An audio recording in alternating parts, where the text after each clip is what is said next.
नमस्कार मित्र आणि मैत्रिणींनो. लग्नानंतर होईलच प्रेम या मालिकेच्या पुढील भागात आपण पाहणार आहोत की जीवा आणि नंदिनी डॉक्टराकडे गेलेले असतात आणि त्यांना विचारत असतात की आता हे जे काही झालं आहे ते आम्ही आता कसं हँडल करायचं आणि घरच्यांना काय सांगायचं. तर डॉक्टर सांगत असते की ह्या गोष्टी घरच्यांना कोणाला तरी एकाला तरी ॲटलिस्ट विश्वासात घेऊन सांगितल्या पाहिजे, कारण ह्या गोष्टीचा नंतर खूप वाईट परिणाम होत असतो. तर दुसऱ्या दिवशी मानिनी घरी आल्यानंतर नंदिनीला म्हणते की नंदिनी, तुझी आज सोनोग्राफी आहे ना, तर मी पण येते तुझ्यासोबत. आणि हे ऐकून मात्र सगळेजण टेन्शनमध्ये येतात. जीवा आणि नंदिनी घाबरून जातात. त्यांना वाटतं आता मानिनीला सगळं समजतं की काय.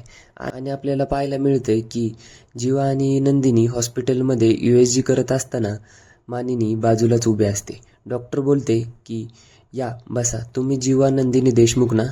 आणि ते ऐकून नंदिनीला आणखीन भीती वाटायला लागते.